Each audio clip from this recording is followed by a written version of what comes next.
NT Ramarao గారి దగ్గర నుంచి ఇప్పటి వరకు జరుగుతున్నది.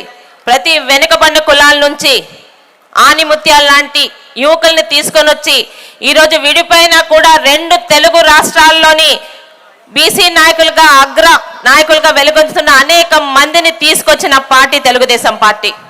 ఒక స్వర్గీయ ఎర్రం నాయుడు గారు కానీ, ఈరోజు మన దగ్గర ఉన్న యనమల రామకృష్ణుడు గారు కానీ, చింతకాయల అయ్యన్న పాత్రుడు గారు కానీ, ఒక శివాజీ గారు కానీ, ఒక కేఈ ప్రభాకర్ గారు కానీ, ఒక దేవేంద్ర గౌడ్ గారు కానీ మన వెనుకబడిన తరగతుల నుంచి ఈరోజు అగ్ర నాయకులుగా వెలుగొందారంటే దాని చలవ ఈరోజు తెలుగుదేశం పార్టీ మాత్రమే.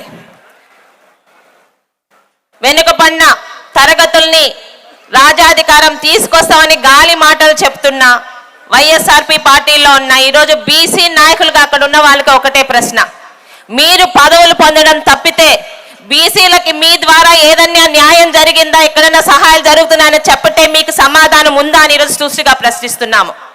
ఈరోజు బీసీలని పునాదిగా చేసుకొని మీరు పదవులు పొందడం కాదు, ఏ తెలుగుదేశం పార్టీలోనూ బీసీలకి పునాదిగా మారి ఈరోజు రాజ్యాధికారం ఇచ్చిన తెలుగుదేశం పార్టీకి మాత్రమే బీసీల పార్టీ అని చెప్పుకునే ఒక అర్హత ఉంది. ఏం జరుగుతున్నాయండి ఈరోజు? బీసీలకు ఎక్కడైనా ఇంతమందికి నాయకత్వం అప్పించారు. ఇక్కడున్న ప్రతి ఒక్కరికి అడుగుతున్నాను, వైఎస్ఆర్పి పార్టీలో బీసీ నాయకులుగా ఉన్న వాళ్ళు ఈరోజు మన బీసీలకి వెనుకబడిన తరగతులకి ఏమన్నా చేశారంటే సమాధానం వాళ్ళు చెప్పగలరా?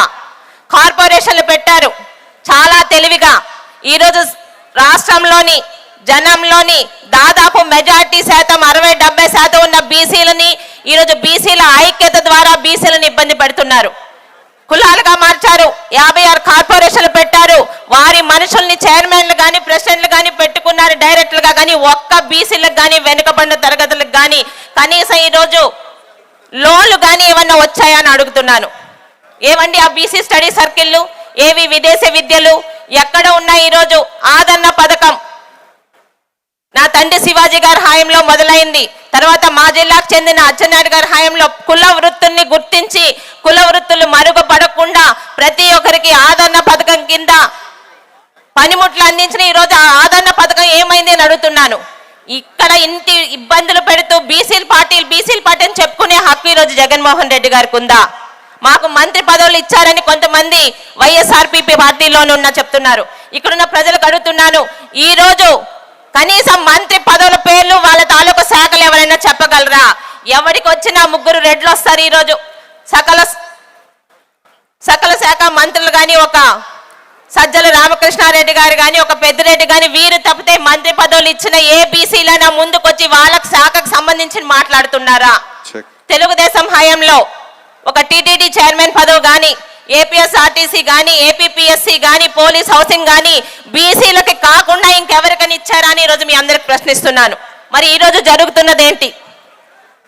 బీసీలకి పేరుకి మాత్రమే పదవులు, అధికారం ఎవరి చేతిలో ఉన్నాయో మీకు తెలుసు. టీటీడీ తాలూకా చైర్మన్ గత 5 సంవత్సరాలుగా వ్యక్తులను మారుస్తున్నారు కానీ అందరి వెనక ఉండే ఆ రెడ్డి తోక మాత్రం ఒక్కటాగానే ఉంటుంది. ఇలాగ బీసీల్ని మోసం చేస్తూ ఈరోజు ఎంతమంది బీసీల మీద పోలీస్ కేసులు పెట్టారో తెలుసు. ఒక అచ్చెన్నాయుడు గారితో మొదలుకొని సోదరులు కొల్లు రవీంద్ర గారు కానీ ఎంతో మంది బీసీలని ఈరోజు అన్యాయంగా ఎటువంటి ఆధారాలు లేకుండా కక్ష గట్టి, ఎందుకంటే ఈరోజు తెలుగుదేశం పార్టీకి అండగా నిలుస్తున్నది బీసీలేని కక్ష గట్టున్నారు. ఈరోజు ఎక్కడైనా ఇంత మాట్లాడుతున్నారు. 2 తెలుగు రాష్ట్రాల్లో ఒక బీసీ నాయకుడిగా మీ అందరి చేత ఈరోజు గౌరవం పొందిన వ్యక్తి మా తాతగారైన సర్దార్ గౌతులచ్చన గారు. కనీసం పార్టీతోని నా రాజకీయాలతో సంబంధం లేని నా తాతగారి మీద అసభ్యంగా అగౌరవంగా మాట్లాడినా మా పలాసలో ఒక మదం ఎక్కిన పశువు ఉంటాడు, వాడికి ఇంకా అధికారం కల్పించి గచ్చన గారిని అగౌరవంగా చేసిన ఈ వైఎస్ఆర్పి పార్టీకి బీసీల పార్టీ అని చెప్పుకునే హక్కు ఉందా అని అడుగుతున్నాను. పదవులు కాదు, ఈరోజు మన పెద్దల గురించి కానీ, మన పెద్దల జోలుకు కానీ, మన పార్టీలో ఎవరికి అన్యాయం జరిగినా మన కులాల్లోని ఈరోజు కనీసం ప్రశ్నించలేని చవక పనికి మాలిన నాయకులు ఈరోజు వైఎస్ఆర్ పార్టీలో ఉన్నారు.